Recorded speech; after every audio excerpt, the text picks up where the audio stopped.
Junior ডাক্তারদের আন্দোলন নিয়ে কটাক্ষ দিলীপের। 1.5 মাস ধরে আন্দোলন করে কি লাভ হলো? মমতাকে বাঁচানোর জন্য নাটক নয় তো? 1.5 মাস ধরে কি 1.5 মাস ধরে আন্দোলন করে কি লাভ হলো, এমনটাই কটাক্ষ করেছেন দিলীপ ঘোষ। বিস্তারিত কথা বলবো, ফোনে রয়েছেন প্রতিনিধি আমজাদ আলী। আমজাদ, ঠিক কি বলতে চেয়েছে দিলীপ ঘোষ? দেখো ইন্দ্রিনী, তোমায় জানিয়ে রাখি যে গতকালই মুখ্যমন্ত্রী বর্ধমান সফরে এসেছিলেন এবং ডিজাস্টার অর্থাৎ বন্যা পরিস্থিতি নিয়ে তিনি কথা বলে গেছেন।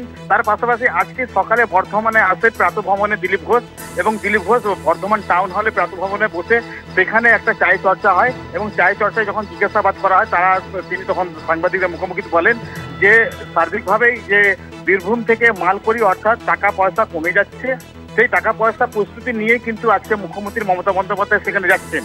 এবং দেখার বিষয় রয়েছে যে কাজল শেখ নাকি সেখান থেকে টাকা পয়সা খেয়ে নিতে কিনা, এইসব বিষয় নিয়ে তিনি আলোচনা করেন। পাশাপাশি তিনি এও বলেন যে বীরভূমে সব ঠিকঠাক আছে কিনা সেটা কিন্তু কাজল শেখের সঙ্গে অবশ্যই তিনি কথা বলবেন। কিন্তু তার পাশাপাশি দিলীপ ঘোষ আরো বলেন যে জেল থেকে ছাড়া পেয়েছে অনুব্রত মণ্ডল, সার্বিকভাবে আজ পার্টি ফাটি হবে, অর্থাৎ মিলন উৎসবের পরিণত হবে বীরভূম জেলা জুড়ে। এবং বন্যা পরিস্থিতি নিয়ে দিলীপ ঘোষ বলেন যে মুখ্যমন্ত্রীর উদ্দেশ্যে তিনি বলেন যে 13 বছর তিনি কি করেছেন, 13 বছর যে বন্যা পরিস্থিতি, সেই বন্যা পরিস্থিতি নিয়ে তিনি তো কিন্তু কথাই ভাবেননি, তিনি কি করেছেন এই নিয়ে একটা আলোচনা হয়। এবং তিনি কটাক্ষ করে বলেন যে বৃষ্টি তো কমে গেছে, ওনার কপাল ভালো, চাষ করার দরকার নেই, কেননা কেন্দ্র থেকে চাল আসছে। এবং সাংবাদিকদের সামনে গোড়ালি পর্যন্ত জলে নেমে তিনি বাইরে দিয়ে ফিরে চলে যান, এরকম একটা কটাক্ষ করেন। এই বিষয় নিয়ে কিন্তু বর্ধমান জেলা জুড়ে একটা কথোপকথন উঠে আসছে, এবং আমরা স্বাভাবিকভাবে সাধারণ মানুষকে যখন কথা বলতে যাই যে দিলীপ ঘোষ মুখ্যমন্ত্রীকে এইভাবে কটাক্ষ করেছেন, আপনারা কি বলতে চাইছেন, সার্বিকভাবে দিলীপ ঘোষ এখান থেকে হেরে গেছে সেই নিয়ে কিন্তু তারা প্রশ্নে কোনো উত্তর দিতে চাননি। সার্বিকভাবে বোঝা যাচ্ছে যে মুখ্যমন্ত্রীর উদ্দেশ্যে বর্ধমান জেলা জুড়ে একটা তার আশা রয়েছে যে মুখ্যমন্ত্রী অনেক কাজ করেছেন এবং কাজ করে চলেছেন, কিন্তু ক্যামেরার সামনে কেউ মুখ খুলছেন না, এমনি মৌখিকভাবে আমাদের জানিয়েছেন। তাহলে বলা যেতে পারে যে হেরে যাওয়া যে দিলীপ ঘোষ আজকে যে মুখ্যমন্ত্রীকে কটাক্ষ করছেন, তার মানে বলা যাচ্ছে মুখ্যমন্ত্রী দিলীপ ঘোষের যে আজকে আসা যে চায় পে চর্চা তার কোনো দাম নেই। ইন্দ্রাণী, ধন্যবাদ আমজাদ। কথা বললাম প্রতিনিধি আমজাদ আলী শেখের সঙ্গে। অর্থাৎ দিলীপ ঘোষ তিনি কটাক্ষ করেছেন জুনিয়র চিকিৎসকদের যে আন্দোলন, সেই আন্দোলনকে কটাক্ষ। কি বলেছেন দিলীপ ঘোষ শোনাবো আপনাদের। পেছন থেকে এই আন্দোলনকে যারা চালাচ্ছে তারা মমতা ব্যানার্জিকে বাঁচাবার জন্য সব নাটক করছে না তো?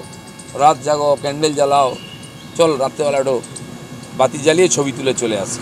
এই জন্য কি 1.5 মাস ধরে বাংলার মানুষ কষ্ট পেল? স্বাস্থ্য পরিষেবা বন্ধ হয়ে গেল হসপিটালগুলোতে, তার জবাব দিতে হবে না? এই আন্দোলন যে করা হলো মানুষকে খেপিয়ে কী লাভ হলো?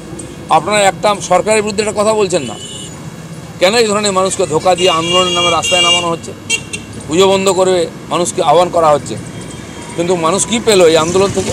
আজকে এটা আর পোস্টমর্টম করতে হবে যে এত বড় আন্দোলন, এত বড় শো হলো, রোজ একবার রাস্তায় এসে নাটক করা, হাত তালি দেওয়া, স্লোগান দেওয়া, রেজাল্টটা কী হলো? কিছু লোক কি এটা কি ওই শো পেপারের মতো হচ্ছে নাকি?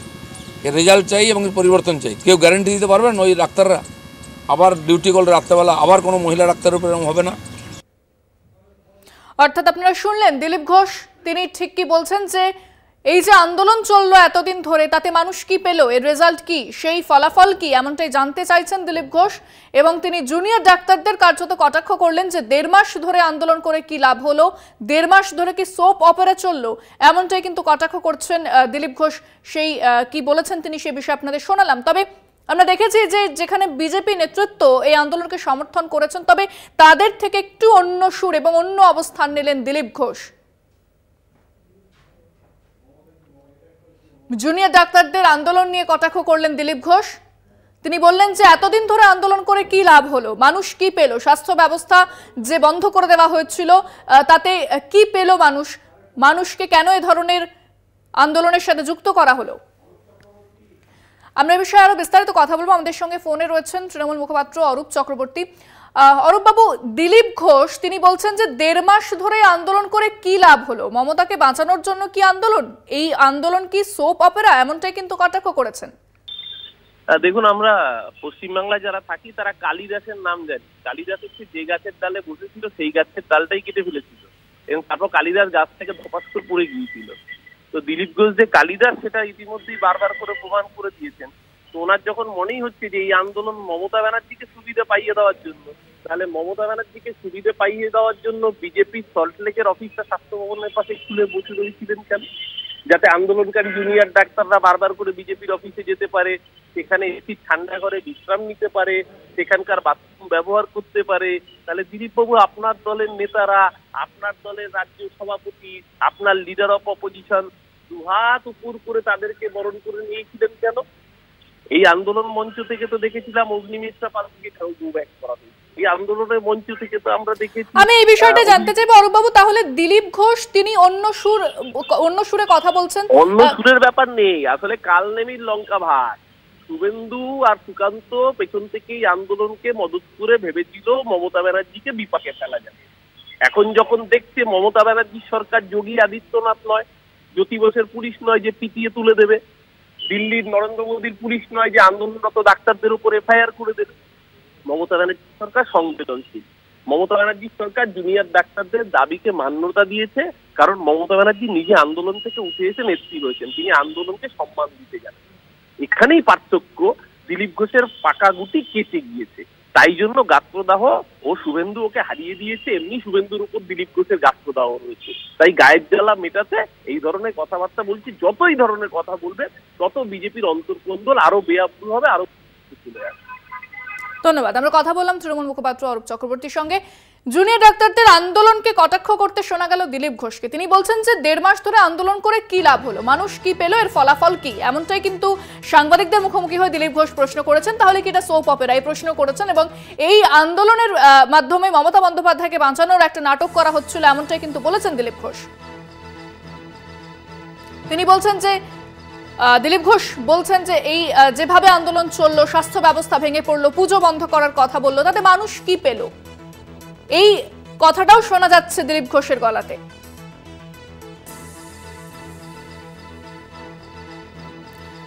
আমরা বিস্তারিত কথা বলবো। ফোনে রয়েছেন কংগ্রেস নেতা সৌম্য রায়। সৌম্যবাবু, দিলীপ ঘোষ বলছেন যে জুনিয়র ডাক্তাররা 1.5 মাস ধরে যে আন্দোলন করলো তাতে কি লাভ হলো, তারা কি সোপ অপেরা করছিল, এমনটাই কটাক্ষ করেছেন এবং বলেছেন যে মমতাকে বাঁচানোর জন্য এই নাটক করা হচ্ছিল, কি সেই প্রশ্ন করেছেন, কি বলবেন?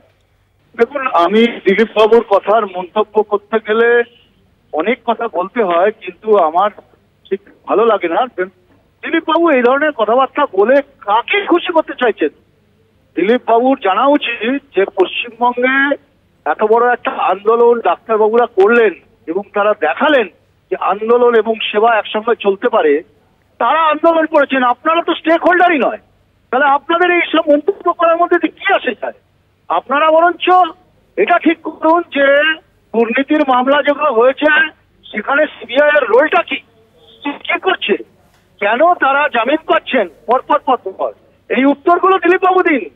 তাহলে কি আপনারা কি মমতা বন্দ্যোপাধ্যায়কে সাহায্য করছেন পশ্চিমবাংলায়? আসলে গণতান্ত্রিক আন্দোলনে সাধারণ মানুষ, ডাক্তাররা আন্দোলন করছে, এটা থেকে দিলীপবাবু ভয় পাচ্ছে, কারণ তার দলের পশ্চিমবাংলায় আর প্রাসঙ্গিকতা নেই বললেই চলে। ধন্যবাদ। আরো একবার শোনাবো আপনাদের দিলীপ ঘোষ ঠিক কি বলেছেন। পেছন থেকে এই আন্দোলনকে যারা চালাচ্ছে তারা মমতা ব্যানার্জিকে বাঁচাবার জন্য সব নাটক করছে না তো? রাত জাগো, ক্যান্ডেল জ্বালাও, চল রাত্রেবেলা একটু বাতি জ্বালিয়ে ছবি তুলে চলে আসে। এই জন্য কি 1.5 মাস ধরে বাংলার মানুষ কষ্ট পেল, স্বাস্থ্য পরিষেবা বন্ধ হয়ে গেল হসপিটালগুলোতে, তার জবাব দিতে হবে না? এই আন্দোলন যে করা হলো মানুষকে খেপিয়ে কী লাভ হলো? আপনারা একটা সরকারের বিরুদ্ধে একটা কথা বলছেন না কেন? এই ধরনের মানুষকে ধোকা দিয়ে আন্দোলনের নামে রাস্তায় নামানো হচ্ছে, পুজো বন্ধ করে মানুষকে আহ্বান করা হচ্ছে, কিন্তু মানুষ কি পেল এই আন্দোলন থেকে? আজকে এটা আর পোস্টমর্টম করতে হবে যে এত বড় আন্দোলন, এত বড় শো হলো, রোজ একবার রাস্তায় এসে নাটক করা, হাত তালি দেওয়া, স্লোগান দেওয়া, রেজাল্টটা কী হলো? কিছু লোক কি এটা কি ওই শো অপেরার মতো হচ্ছে নাকি? এর রেজাল্ট চাই এবং পরিবর্তন চাই। কেউ গ্যারেন্টি দিতে পারবেন ওই ডাক্তাররা আবার ডিউটি করলে রাত্রেবেলা আবার কোনো মহিলা ডাক্তারের উপর এরকম হবে না? আপনাদের শোনালাম দিলীপ ঘোষ ঠিক কি বলেছেন। জুনিয়র ডাক্তারদের আন্দোলনকে কটাক্ষ করলেন দিলীপ ঘোষ।